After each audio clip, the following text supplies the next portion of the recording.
Hi everyone! Kamusta po kayong lahat? So yon, today gagawa tayo ng isang tutorial video kung papaano natin ituturo si Let's Go textbook. So 4th edition siya to be specific, and let's begin yung chapter niya. Okay? I received a request kasi na first time niyang naituro yung textbook na 'to. However, medyo na-confuse siya. Kasi nga bagong teacher din siya. So that's understandable naman. Okay? So yes, um, for that, I decided to create this video to help everybody na nagko-confuse sa Let's Go 4th edition kasi wala siyang masyadong script actually. Okay? So, tara na, let's go.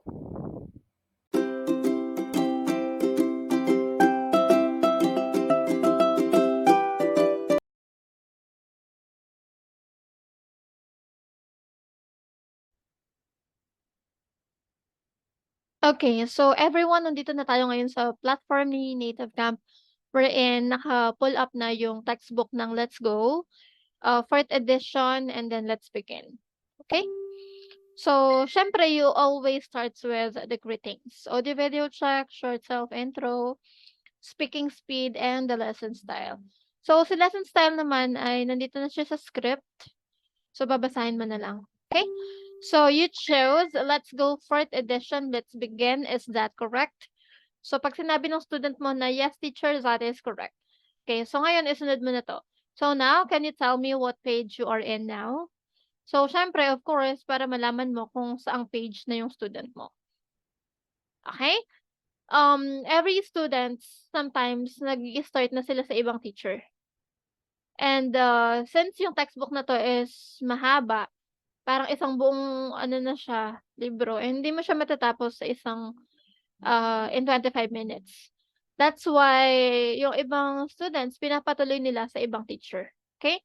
So, you have to confirm to your student kung nasaang page na sila. So, let's say sinabi niya, "I'm on page 5, teacher." So, hanapin mo yung page 5. So, eto nandito yung page 3, ta's eto naman page 4, page 5 eto. So, ang cover niyan is yung page number is nasa baba. So, yung nasa taas, yun yung, cover nung page na yun, okay? So, gano'n siya. But let's discuss yung kung papaano niyo ituturo each page, okay? Okay, so number 1 tayo mag-start. Okay, so let's now go in page 1. For example, page 1 sabi niya. Okay? So, first we will discuss the letter A, which is listen and say. Okay? Ano tayo ng pangalan ng student's name natin? Let's say Yuko na lang. Okay? So, ngayon, dito sa listen and say, ano na lang, actually walang audio dito. So, gawin mo na lang, basahin mo, tapos ipa-repeat mo kay student. Kasi ang, concept ng letter A is listen and say. Okay, ngayon pakikinggan ng student mo yung babasahin mo ta's uulitin niya. Okay? So, okay, now let's move on to letter A, listen and say. Please repeat after me. Okay? So, "Hi, what's your name?" Ta's ulitin ng student mo. Okay, next is, "I'm Kate." Uulitin ng student mo. Okay? Gano'n siya. Puwedeng once, puwedeng twice. Depende sa'yo. Okay? So, after that, since tapos na kayo dito, okay, so now let's move on to letter B, which is say and act. Okay? So, ngayon, puwedeng sabihin mo na babasahin mo yung nandito, tapos si student mo yung magfi-fill out nung etong ano, etong blank, okay? So, 'pag tinanong mo siya, "What's your name?" Or puwede mo sabihin na, "This time we will do a role play activity. So, I will be the, um, boy, you will be the girl." Gano'n, okay? So, ngayon basahin mo 'tong, number 1. So, "What's your name?" Ngayon ngayon sasagot yung student mo. Any name na gusto niyang sabihin, puwede rin naman na yung name niya, okey? Tapos dito naman sa pangalawa, yung student mo naman ang mag-i-start. Tatanungin niya dapat, what's your name? Ganon. Okay? So, tapos sa number 3, ikaw ulit yung magtatanong. Tapos, sasagot ulit yung student mo. Okay?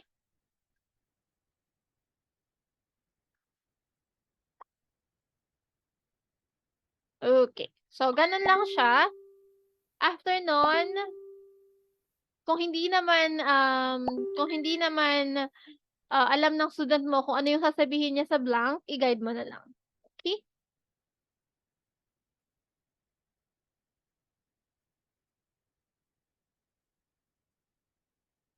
Alright. So now, dito na tayo sa pangalawa dito. Sa page 3, which is listen and sing. Okay? So, pwede mo sabihin sa kanya, okay, let's move on to listen and sing. Okay? So, dito naman sa listen and sing,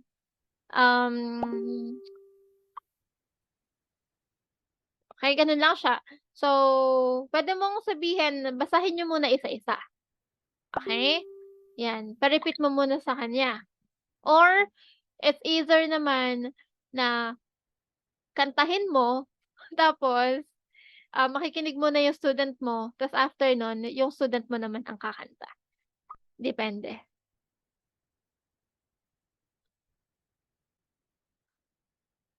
Alright, tapos, ayun, ganun lang naman gagawin mo dito sa listen and sing. Bibigyan mo ng tono yan, kung pwede, kung kaya mo. Kung hindi naman, ano mo na lang. Kasi actually listen and sing siya eh. So, dapat talaga lalagyan mo kahit anong tono na kaya mong ibigay dito.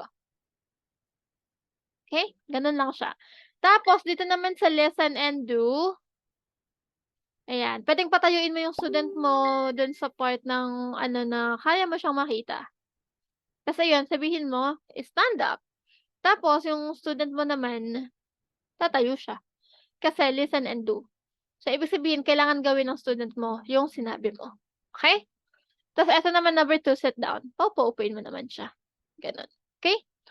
Tapos dito naman sa let's learn the words, ano lang siya, pabasa mo lang, repeat after you twice. Okay, ayan twice, tas twice, twice. Gano'n lang siya, okay? Tapos dito naman sa lesson endpoint, ayan, make sentences, okay? Wait, hold on, meron pa tayo dito since A 'to, tas etong B naman lesson endpoint, basahin mo yung magbigay ka ng ano, pili ka dito sa 4, tapos ipapa-point mo sa student mo. Puwede niyang sabihin na, number 1, number 2, number 3, o number 4 yung binanggit mo, okay? Tapos dito naman sa C, make sentences. So eto yung pattern niya, it's a yo-yo. Number 1 yun. Tapos number 2, kung ano yung item na 'to, gagawin niya lang sentence. So eto yung pattern, yung it's a yo-yo. So ano ba 'to, ball? So puwede niya sabihin, "It's a ball." Gano'n. Ta's yung number 3 naman eto, "It's a bicycle." Gano'n. Ta's yung number 4, "It's a jumping rope." Gano'n po, okey? Tapos dito naman sa listen, point, and sing. So yun, ako kasi personally hindi ako nag-aano ng kanta. Pero kasi bata kasi 'to, depende naman sa'tin, depende din sa inyo kung mahilig kayong kumanta, ayun go, gano'n. So listen, point, and sing, anuhin mo na lang, sabihin mo bicycle, ta's tatanungin mo, kailangan i-point out ng student mo kung nasaan yung bicycle. Gano'n lang siya, okey? Tapos ito naman, let's learn more. Learn the words. Ayan, gano'n ulit. Kung ano yung ginawa mo kanina dun sa learn the words, gano'n lang din gagawin mo dito. Ayan, repeat after you once or twice, depende sa'yo kung anong mas bet mo. Ayan. Tas lesson and point, ayun, paulit-ulit na lang naman. Lesson and point. Oh, sabihin mo, "A car." Tas sasabihin ng student mo, number 2 teacher." Gano'n siya. Okay? Paulit-ulit lang naman siya actually, yung textbook na 'to. Tas nandito naman sa C is ask and answer. Ayan. Dito, kunya ikaw dito sa what is it, tapos yung student mo naman ang sasagot nung it's a teddy bear. Tas puwedeng magkabaligtad naman. Si student mo naman magtatanong ng what is it, tas ikaw naman magsasabi ng it's a teddy bear, gano'n, okey? Tapos listen, point, and sing, gano'n lang ulit. Basahin mo kunyari train, tapos ipo-point out lang ng student mo kung nasaan yung train, okey? Paano 'to? Let's learn to read, sing, and say. Ayan. So, anuhin niyo lang 'to, kantahin niyo yung ABC. Tapos listen, point, and say.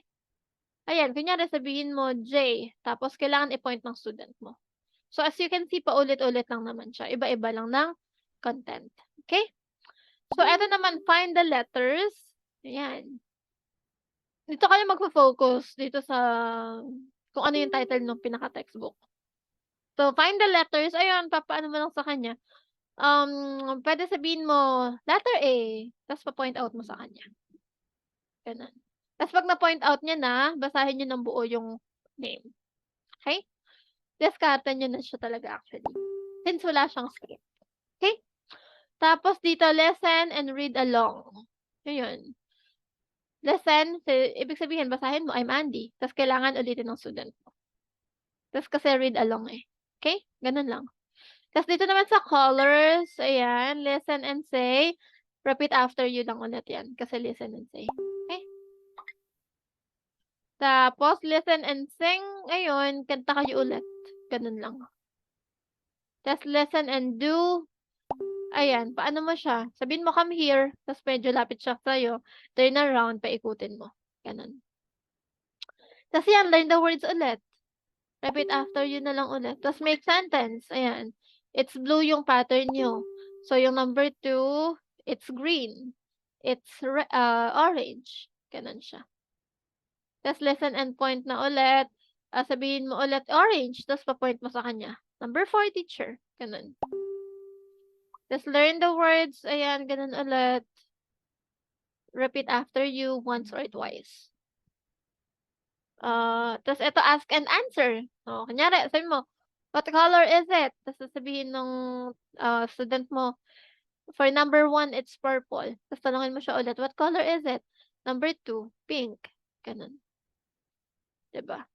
Lesson, point, and chant, katulad lang din nung kanina. Sabihin mo ball, ta's ipo-point out ng student mo kung nasaan yung ball, okey? Lesson, point, and say, paulit-ulit na lang ulit, ayan, gano'n lang siya. Okey? Puro pare-pareho lang naman siya. Okay, so I hope, this time 'di na kayo ma-confused. Yeah, I understand kasi talagang kung walang script medyo mako-confuse ka pa lalo na kung new teacher ka. So dito sa Let's Go, Let's Begin na 'to, ikaw yun na ang bahala na gumawa ng script niyo. Kasi ano, pambata lang naman siya, eh.